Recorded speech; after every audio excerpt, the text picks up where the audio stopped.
Hey guys, it's Hillbeast here from Clannad Abridged, joined again by One Destin for commentary of episode 3. So, this scene here was in the afterworld, and it's really hard to sort of bridge these scenes, because in the first few episodes, it absolutely makes no sense. Well, actually, no, not in the first few episodes, through the entire season, it makes no sense. It's not until the very last episode, I mean literally the last episode, where it actually starts to make sense.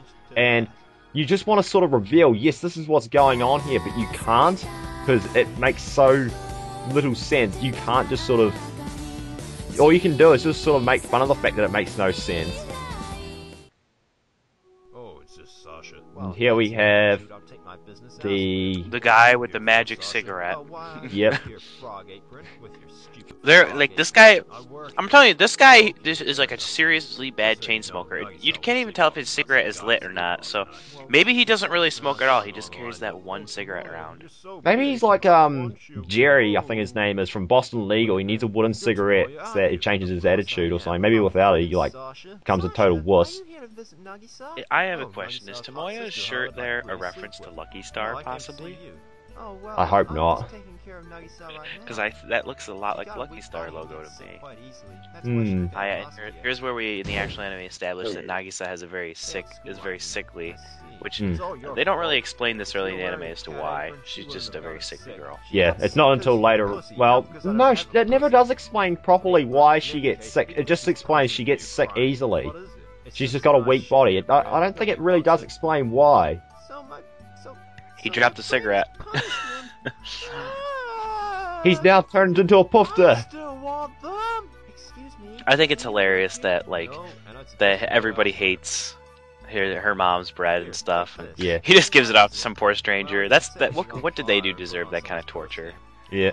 And later on, you find out the stranger is actually an important character. Well, she's important, but not too important. One thing that I think we could have done is that we could have, because as we all know at this point, is that she has a relation to Fuko. What we could have done is another joke we could have done instead of doing the knife thing would have been when it comes to her, the reason why Fuko appears is because he passed off that shitty bread onto her sister, and so Fuko came to haunt him pretty much. Oh, thanks a lot for now going and saying that. Now I can't do that joke because it won't be surprising. Oh, I thought we already passed that part. Oh well, doesn't matter. Fuko's gone. She's coming back to haunt Tomoya, and that's it. The dude without the voice actor. Yeah. He wants the voice actor. And I'll say now, he's going to get a voice, but not in this show. In Clannad Abridged, he's going to get a voice done by me, actually. So yes, I am in another Abridged series, and another Clannad Abridged series to be exact. I'm your master and you will pay me. Not a shameless plug at all. Nope. That was not a plug. Fuck you too. I still find it funny that Tsunohara has a tape player. Yeah, I know. I Like, I really can't understand why the rugby team are complaining about him having the music too low if he's got some really rubbish, grotty old tape player. Like, those things are barely audible. How can you possibly have that loud enough for them to hear it? Oh yeah, the constant joke about this girl being a man, because Tsunohara is just in disbelief that he could get his ass handed to her by some chick. Yeah. Like, I didn't even need to abridge that. It was just so funny on its own.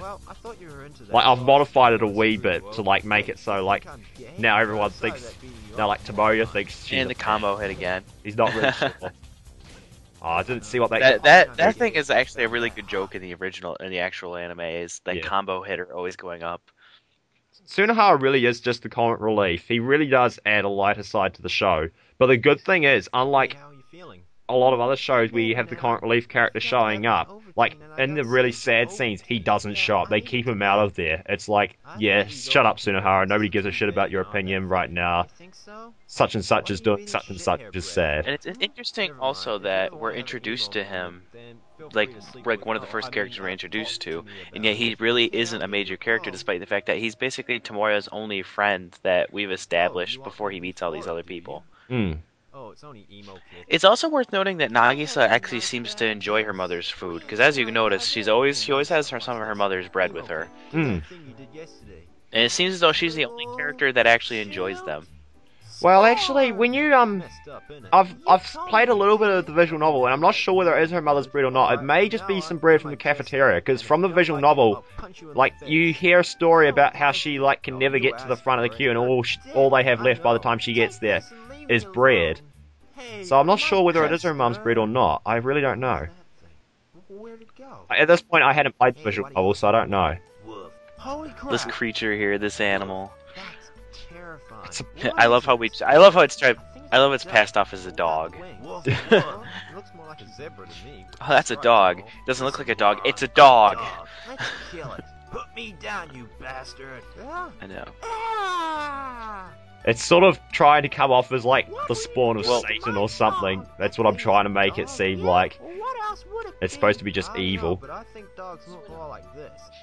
And that dog there with the hump. The dog hump, the chihuahua humping the toy.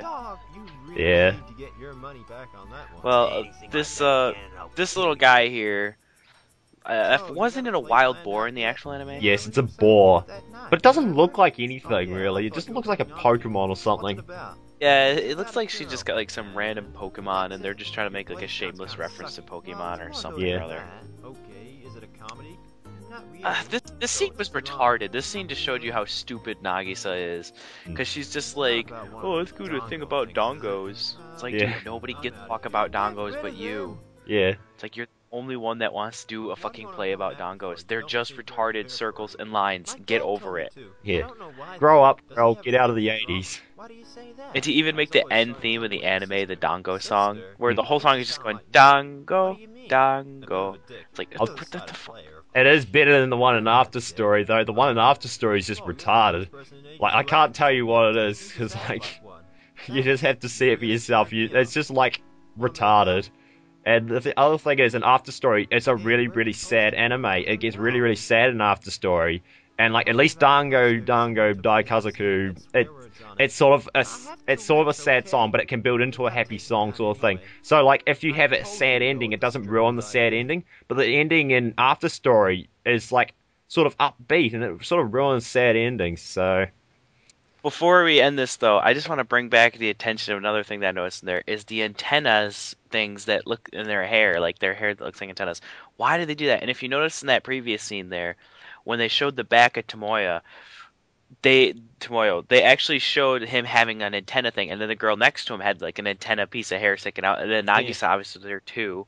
Yeah. What is that? Are all these characters aliens? They're like got cowlicks or something. It's really retarded.